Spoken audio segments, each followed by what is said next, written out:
O SBT entrevista o senador Flávio Bolsonaro em meio a esse momento tumultuado na política brasileira. Senador, muito obrigada pela entrevista ao SBT. E minha primeira questão é sobre suas férias, que foram interrompidas nesta semana. O senhor retornou ao Brasil com receio de que o seu pai pudesse ser preso? Bom, eu que agradeço a oportunidade de estar falando com vocês aqui no SBT. Num primeiro momento, quando houve já a primeira arbitrariedade de colocar uma tornozeleira eletrônica no meu pai, eu, assim que possível, consegui falar com ele, me pareceu bastante tranquilo, e disse, olha, nesse primeiro momento não precisa voltar, porque inclusive está tendo uma mobilização, né, de parlamentares que estão aqui no Brasil, que estão retornando para Brasília, né, para me dar algum apoio, algum suporte. Mas no segundo momento, quando eu vi outra decisão autoritária de Alexandre de Moraes, dando 24 horas para a defesa do presidente Bolsonaro se manifestar sobre o porquê ele teria descumprido uma decisão judicial dele, né, uma medida cautelar dele, e eu, sabendo, na minha interpretação, não havia tido nenhuma afronta à medida cautelar, eu me preocupei, porque estava, para mim, muito claro o cenário do que poderia acontecer com meu pai. E eu, obviamente, quero estar ao lado dele nos momentos bons, mas nos momentos ruins também, que é quando a gente vê quem é amigo que está do nosso lado. Então, óbvio que isso me preocupou e eu retornei para o Brasil para estar com ele, né? E, obviamente, eu acho que isso faz parte até do papel de um filho, de, nesse momento, além de tudo, também dar um apoio moral para ele. E depois da decisão de ontem, dizendo que o ex-presidente poderia conceder entrevistas e também fazer discursos, ficou claro para vocês o limite dessa decisão? O seu pai pretende falar com a imprensa ou nesse momento não? Não, ficou muito claro para mim, pelo menos, que a censura está completamente avançada no nosso Brasil. Não existe uma decisão que, mais uma vez, é contraditória, é mal escrita, dizendo que ele pode conceder entrevistas, mas ele não pode falar sobre o processo dele ou qualquer coisa que o Alexandre de Moraes interprete que o Bolsonaro, de alguma forma, está pressionando o Supremo com relação ao seu processo. E pior do que isso, quando ele, uma coisa que já é modus operandi do Alexandre de Moraes, ele estende as decisões do processo dele a pessoas que não estão no processo. Ou seja, ele já fez isso lá atrás, quando ele bloqueou a Rede X no meio da campanha eleitoral, onde todos os brasileiros ficaram inviabilizados de postar qualquer coisa, de fazer comentários nessa praça pública virtual. E ele fez isso agora com a Heloísa, a esposa do Eduardo Bolsonaro, uma clara represália, uma clara vingança, já que ela não faz parte do processo também. Mas ele entende que dessa forma está atingindo o Eduardo Bolsonaro. E agora, por último, com o presidente Bolsonaro, quando ele parece que vive em outro mundo e não percebe que hoje em dia a internet é um ambiente que milhões de pessoas estão ali conectadas. E um vídeo do presidente Bolsonaro saindo lá na Câmara dos Deputados, onde ele mostra a tornozeleira eletrônica dele, para manifestar, deixar pública a humilhação que ele está sofrendo. Isso praticamente de forma instantânea e imediata vira um vídeo público. Quando vai para a internet, ninguém tem mais o controle das pessoas que vão ter acesso, quem vai replicar aquilo.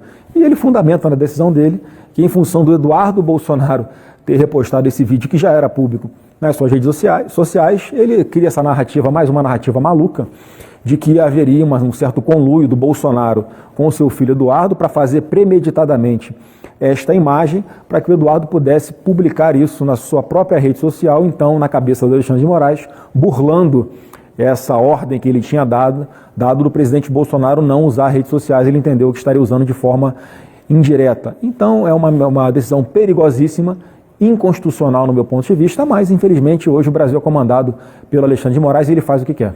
Então a orientação dos advogados para o seu pai é de que ele não dê entrevista?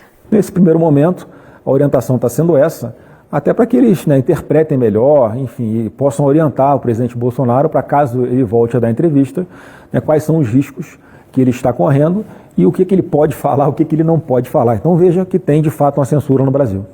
E não há previsão também para quando isso pode ser reavaliado nesse momento? Não, por enquanto não. Então, assim, o Bolsonaro tem, ao longo de todo esse processo, colaborado com tudo, de forma espontânea, voluntária. Todos os depoimentos que ele fez e que vieram a público, é uma unanimidade, como ele fala com o coração, como ele fala com a verdade. E as pessoas vão vendo que ele está sendo alvo de uma perseguição implacável e não é de agora.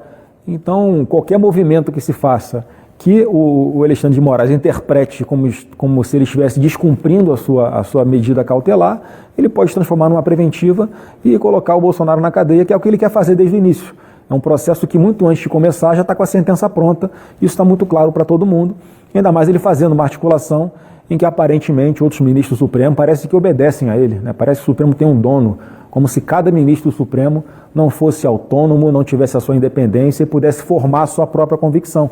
Então parece que ficam lá prestando continência para ele e ele vai tocando o barco e deve cobrar dos seus pares, né? Algo que eu imagino assim, olha, se eu já vim até aqui para fazer isso com o Bolsonaro, agora que eu estou quase conseguindo enterrar ele vivo, vocês não podem me abandonar, não podem largar minha mão. Eu acho que é essa que é a relação que acaba acontecendo ali internamente dentro do Supremo.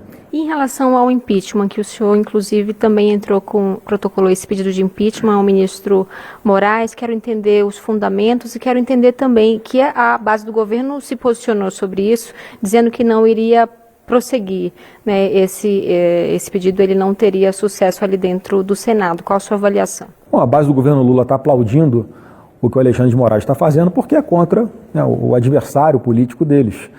Né? Se algum dia isso vier a mudar, eles tenho certeza que, dependendo de quem está na capa do processo, podem mudar de opinião. E esse foi mais um pedido de impeachment dos vários que tem lá no Senado Federal, que infelizmente, isso é uma culpa do Senado Federal, sequer apreciou até hoje qualquer pedido de impeachment do Alexandre de Moraes, que é o que eu defendo que o presidente Davi Alcolumbre faça, porque, mais uma vez, o Alexandre de Moraes deveria se declarar suspeito de estar participando desse julgamento do Bolsonaro, especificamente sobre esse novo processo que ele abriu para investigar o Eduardo Bolsonaro e o Jair Bolsonaro, por causa das atuações que supostamente o Eduardo faz nos Estados Unidos, pleiteando inclusive sanções para Alexandre de Moraes. Então, se a pessoa que em tese está sendo vítima dessa atuação do Eduardo, como é que ele pode não apenas participar, julgar esse processo, como ser o presidente dessa investigação, é o chefe que comanda, encaminha tudo, se faz diligência, se não faz, o que pode, o que não pode. Então, obviamente, ele tem um interesse pessoal nessa causa e ele jamais, se nós tivéssemos uma democracia, ele poderia participar desse julgamento. E a Lei 1079, que é a lei do impeachment, que fundamentou o meu pedido, é muito clara que um juiz que não se declara suspeito em um julgamento que ele obviamente é suspeito, e a sanção para ele é o impeachment. E em relação ao apoiamento lá dentro do Senado? Bom, a gente sabe que ali tem um jogo de forças em que alguns parlamentares de forma explícita colocam a sua posição, como eu estou fazendo aqui agora.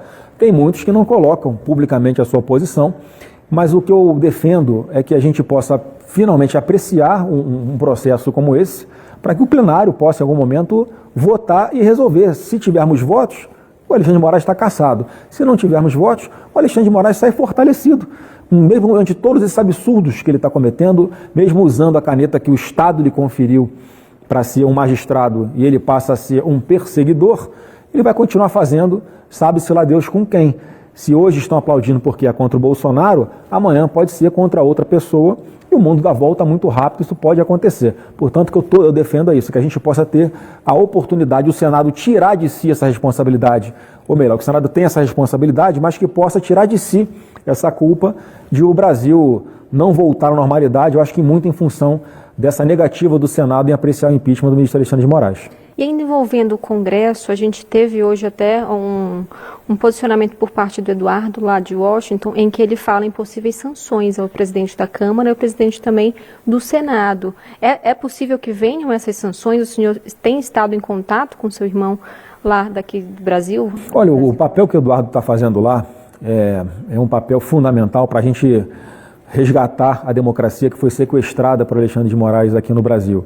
E o que ele faz é ser mais uma das pessoas que levam informação ao presidente Trump para que ele, que deve ouvir outras pessoas também, tome a sua decisão. Porque ele é o presidente da maior democracia do mundo. E, obviamente, ele tem pessoas qualificadas ao lado dele que podem levar as informações, podem fazer as análises de cenário para que o Trump tome a sua própria decisão.